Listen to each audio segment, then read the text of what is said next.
ऐ सरजमी दिल्ली तू पुकारेगी तो हम आएंगे, ऐ सरजमी दिल्ली तू पुकारेगी तो हम आएंगे, इस बार भगत सिंह के अंदाज में हम आएंगे। वाह वाह। इस बार भगत सिंह के अंदाज में हम आएंगे अपने हाथों में लेके इनकलाब का आलम, हम आएंगे अपने हाथों में लेके इनकलाब का आलम। ये बात और है कि तादाद में हम कुछ कम आएंगे। वाह वाह वाह।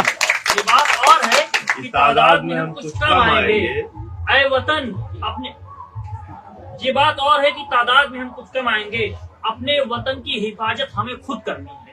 वाह। अपने वतन की हिफाजत हमें खुद करनी है। अब यहाँ कोई महात्मा भगत सिंह नहीं आने वाला। वाह वाह।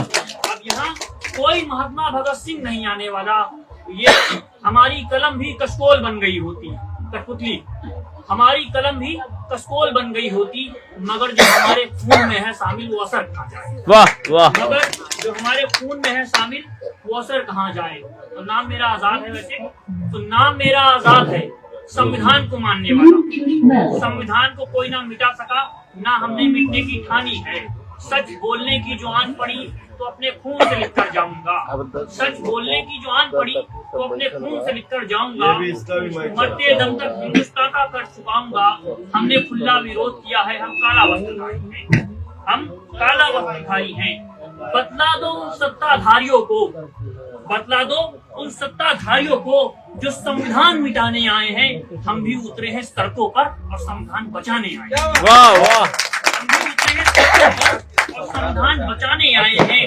बतला दो उन सत्ताधारियों को, तानाशाह ज्यादा दिन नहीं टिक पाया है। तानाशाह ज्यादा दिन टिक नहीं पाया है। जब जब सत्ता को बहुमत का गुरूर छाया, जब जब सत्ता को बहुमत का गुरूर छाया है, तब तक विपक्ष कुछ नहीं कर पाया है। हम ही है वो छात्र जिसने इनको इनकी औकात दिखाया है। वाह। इनको इनकी औकात दिखाया है। याद रखो इतिहास कभी भुलाया नहीं जाता। याद रखो इतिहास कभी भुलाया नहीं जाता। आपातकाल हो या हो गुजरात का दंगा, ये वो कलंक है जो हिंदुस्तान की सरजमी से मिटाया नहीं जाता। बहुत बढ़िया, शानदार। नहीं जरूरत हमें अपनी देशभक्ति साबित करने की, नहीं जरूरत हमें अपनी देशभक्ति साबित करने की। हमारे पुरखों ने हर पेड़ पर अपनी गर्दनें लटकाई हैं। हमारे पुरखों ने हर पेड़ पर अपनी गर्दनें लटकाई हैं। और उसकी क्या औकात जो हमसे हमारी नागरिकता पूछता है, और उसकी क्या औकात जो उससे हमसे हमारी नागरिकता पूछता है। हमारे पुरखों ने इस मिट्टी के हर कतरे में अपना लहू की मोहर लगाई है। हमारे हर पुरखे ने इस मिट्टी में अपने लहू से मोहर लगाई है। और जनाब, आपको अगर मेरी दाढ़ी में इस्लाम दिखता है तो मेरी मूंछों की सादगी में हिंदुस्तान दिखता है। बहुत बढ़िया। जय हिंद, जय भारत, जय श्री